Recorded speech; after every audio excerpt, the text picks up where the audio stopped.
तो गाइस कैसे हैं आप सब लोग। सीड्स ऑफ इमॉर्टैलिटी की एपिसोड 50 के साथ हाजिर हो। तो लास्ट एपिसोड के एंड पे हमने देखा था कि डिवाइन फिजिशियन जो होते हैं वहां पर उन मेमोरीज को देखने के बाद सोच रहे होते हैं कि अशूरा के ऊपर ये नाम बिल्कुल भी सेट नहीं बैठता, क्योंकि वो सिर्फ और सिर्फ एक छोटा मासूम बच्चा दिखाई देता है। किसी भी एंगल से देख लो वो बस एक छोटा मासूम बच्चा ही दिखाई दे रहा है। फिर भी यहाँ पर उस बुढ़े खूसट ने उसे यहाँ पर अशूरा का नाम दे दिया और सोमनियस क्रीचर का नाम दे दिया। और इसी के साथ ही वहां पर डिवाइन फिजिशियन कहता है लेकिन अगर मैं यहाँ पर गलत हुआ, अगर वाकई में यहाँ पर गलत निकला और अगर यहाँ पर कुछ छोटा मोटा भी चांस हुआ, यानी कि 100 में से 1% भी चांस हुआ कि ये छोटा बच्चा जो कि यहाँ पर इतना मासूम दिखाई दे रहा है ये वाकई में वही ओमनियस क्रीचर अशूरा हुआ, तो फिर मुझे लगता है कि यहाँ पर एक बहुत ही बड़ी तबाही होने वाली है। क्या ये वाकई में उसका डिवाइन अवतार हो सकता है? क्योंकि यहाँ पर उस ओमनियस क्रीचर को दोबारा जन्म लेने के लिए एक डिवाइन बॉडी की जरूरत थी। एक डिवाइन बॉडी, ऐसी बॉडी जो कि उस ओमनियस क्रीचर को अपनी बॉडी के अंदर समा सके। एक वेसल, यानी कि एक बहुत ही मजबूत वेसल की जरूरत पड़ने वाली है, एक एक्स्ट्रा ऑर्डिनरी बॉडी की जरूरत पड़ने वाली है, तब जाकर वो इस बॉडी के अंदर रीइंकार्नेट हो सकता है। इसी के साथ डिवाइन फिजिशियन काफी ज्यादा गुस्सा हो जाता है और टेबल को किक मारते हैं और कहता है कि मुझे समझ नहीं आ रही कि ऐसा कैसे हो सकता है, वो यहाँ पर अशूरा को लेकर कैसे आ सकता है। तो इसी के साथ ही हमारे डिवाइन फिजिशियन जो होते हैं वहां पर असैसिनेशन यूनिट के ऊपर जो ब्लास्ट हुआ था, जो कि हमारे सालिदा सैलिमेंडर ने ब्लास्ट किया था, उसको याद करते हैं और कहते हैं कि जैसा वहां पर एक बड़ा सा ब्लास्ट हुआ था,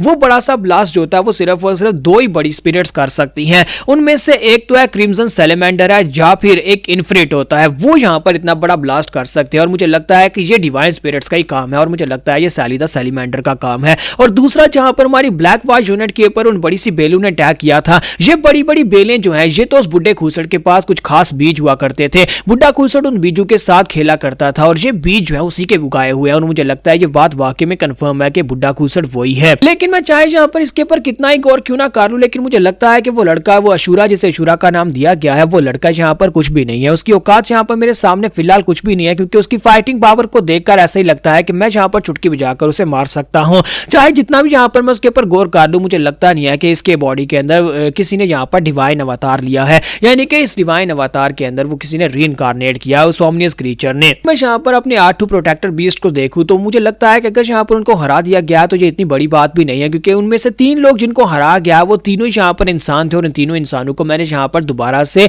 रीजनरेट किया था, उनको खास पावर्स दी थी, उनकी पावर्स को इनहेंस किया था। लेकिन उसके बावजूद अगर वो यहाँ पर हार गए हैं तो फिर मुझे इस बात से लगता है कि हो सकता है कि उस लड़के के पास डिवाइन अवतार हो या फिर उस लड़के की फिजिकल बॉडी पहले से यहाँ पर स्ट्रॉन्गर हो, लेकिन मुझे लगता है कि वो शूरा की पावर्स को यूज नहीं कर सकता। तो इसी के साथ ही डिवाइन फिजिशियन जो होते हैं आगे की तरफ बढ़ते चले जाते हैं और कहते हैं क्या मुझे यहाँ पर एक बात तो पता चल ही गई है कि यहाँ पर वो डिवाइन अवतार तो नहीं और ना ही यहाँ पर उसकी रीइंकार्नेशन है, बस उसे यहाँ पर शूरा का नाम दे दिया गया है। क्योंकि अगर यहाँ पर ये पॉसिबल होता तो हम लोग यहाँ पर जो पहले कर लेते एक डिवाइन अवतार, एक बहुत ही खास बॉडी को ढूंढकर हम लोग अपने गार्ड को उसकी बॉडी के अंदर रीइंकार्नेट करवा सकते थे। तो अब यहाँ पर शूरा के बारे में फाइनली बताया जाता है क्या है ये बैकग्राउंड वाला अशूरा कौन है। तो अशूरा असल में गार्ड ऑफ डिस्ट्रक्शन हुआ करता था, एक बहुत ही पावरफुल गार्ड जिसे गार्ड ऑफ डिस्ट्रक्शन कहते थे, उसका नाम अशूरा था। तो यहाँ पर हमारे डिवाइन फिजिशियन कहते हैं कि उस बुढ़े घूसट को भी अच्छी तरह से पता है कि यहाँ पर किसी ऐसी वैसी वेसल, यानी कि किसी छोटे बच्चे की बॉडी के अंदर Ashura the guard of destruction को दोबारा से रीइंकार्नेट करना पॉसिबल नहीं है। इसने यहाँ पर किसी एक लड़के को जिसकी बॉडी एक्स्ट्रा ऑर्डिनरी है उसे अशूरा का नाम देकर यहाँ पर ले आया है और यहाँ पर मुझे डराने के लिए या फिर मुझे ये दिखाने के लिए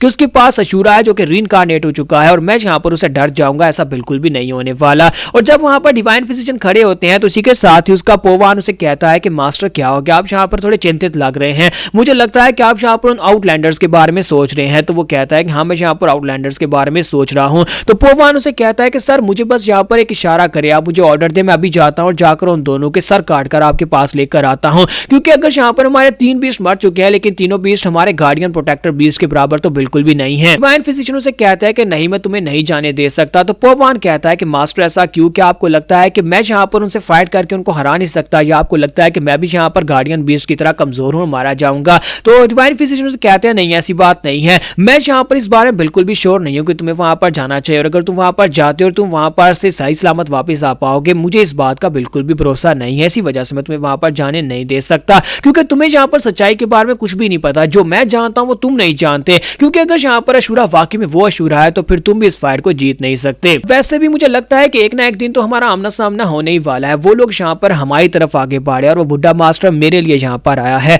और अगर वो मेरे लिए आया तो फिर बहुत ही जल्दी वो यहाँ पर फोर्ट सोवरियन के बेस को ढूंढ निकालेगा और मेरे तक पहुंच जाएगा और उस वक्त यहाँ पर तुम्हें फाइट करनी पड़ेगी, तब तक के लिए तुम यहीं पर रुको। तो इसी के साथ ही उसका पोवान उसे कहता है तो फिर मास्टर मुझे एक बात तो बताए कि आप यहाँ पर आज से पहले कभी भी इस तरह का रिएक्शन नहीं दिया, क्या यहाँ पर मैं इसको परेशानी कहूँ या फिर मैं इसको डर कहूँ, आपके चेहरे के ऊपर कुछ अलग ही एक्सप्रेशंस हैं। क्या आप यहाँ पर अपनी बातें मेरे साथ शेयर करना चाहेंगे, अपने एक्सप्रेशंस को, या फिर कुछ भी जो आप मेरे साथ शेयर करना चाहें? मैं आपके इस वजन को कम करना चाहता हूँ जो आपके कंधों के ऊपर है। तो डिवाइन फिजिशियन आगे से कुछ भी नहीं बोलते और उसे कहते हैं कि तुम्हें लगता है कि मुझे यहाँ पर एंजाइटी फील हो रही है या फिर मुझे डर महसूस हो रहा है। हाँ, यहाँ पर इसे डर कहा जा सकता था, लेकिन अब जबकि मुझे यहाँ पर अपने दुश्मन के बारे में पता चल चुका है तो फिर ये डर नहीं रहा, क्योंकि जब तक हमें अपने दुश्मन के बारे में नहीं पता होता, दुश्मन अननोन होता है, तब तक हम लोग यहाँ पर उसे डरते हैं कि उसकी पावर्स कितनी होंगी। लेकिन अब जबकि मुझे यहाँ पर उस बच्चे के बारे में पता है, उसकी फुल एक्सटेंट के बारे में पता है कि वो क्या कुछ कर सकता है और क्या नहीं कर सकता, तो फिर ये डर खत्म हो चुका है। अब ये एक्साइटमेंट बन चुकी है। अब मैं ये देखना चाहता हूँ कि बुड्ढा कूसर जिस लड़के को यहाँ पर अशूरा का नाम देकर ले आया है,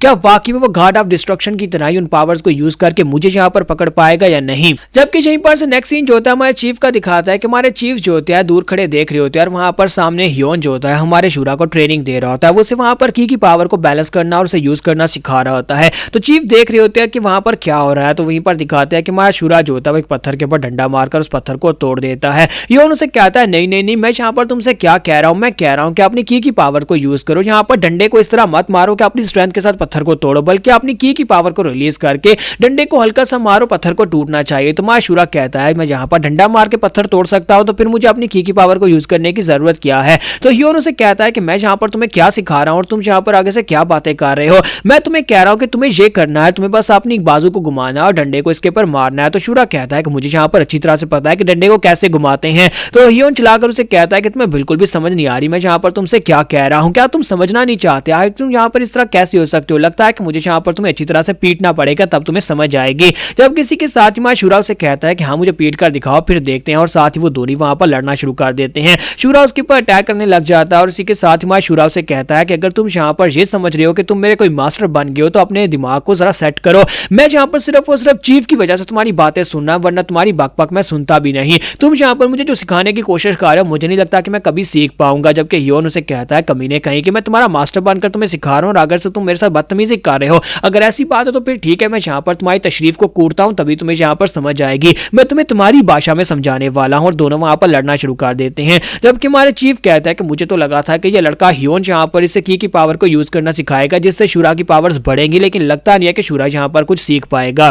तो यहीं पर से नेक्स्ट सीन जो होता है फिर से डिवाइन फिजिशियन का दिखाता है कि डिवाइन फिजिशियन जो होता है वो सीढ़ियां उतरते हुए नीचे की तरफ जा रहा होता है। यहीं पर से हमारी स्टोरी बैकग्राउंड में जाने वाली है। तो मैं आपको पहले बता देता हूं कि अगली 2-3 एपिसोड्स हो सकता है कि ब्लैक एंड व्हाइट में आए, क्योंकि इसकी जो स्टोरी है वो ब्लर और ब्लैक एंड व्हाइट में आने वाली है, क्योंकि ये सारी स्टोरी बताने वाला है कि पास्ट में हुआ क्या था, शूरा कौन था और वो मास्टर बुड्ढा मास्टर जो यहाँ पर चीफ बनकर आया वो कौन है और इसका उनके साथ क्या रिलेशनशिप है। तो हमारे डिवाइन फिजिशियन का असली नाम पेजरकमान हुआ करता था, लेकिन कोई से यहाँ पर जरमान जरमान कह के पुकार रहा होता है। ये आज से शायद लाखों साल पहले की बात है। अब इयोन्स को पता नहीं कितने साल कहते हैं, तो आज मैं लाखों साल पहले की बात ही कर लेता हूँ। जब यहाँ पर पेजरकमान यानी कि हमारा जो चीफ यानी कि डिवाइन फिजिशियन जो है, तब यहाँ पर जो डिवाइन फिजिशियन नहीं बना था, उस वक्त सिर्फ और सिर्फ एक जादूगर हुआ करता था। वहां पर उसके कान में आवाज आती है, कोई उसका नाम पुकारता और कहता है जरमान पेजरकमान, तुम्हें यहाँ पर मेरी कमांड को फॉलो करना होगा और मेरे लिए आना होगा। तो यहाँ पर हम लोग अपनी एपिसोड 50 का एंड करेंगे और नेक्स्ट एपिसोड में हम इस एपिसोड को कवर करेंगे स्टोरी को कि यहाँ पर इसकी स्टोरी थी क्या और कैसे ये लोग चीफ से मिले और उसके बाद शूरा कौन था और शूरा के साथ शूरा से इतना डर क्यों रहा है।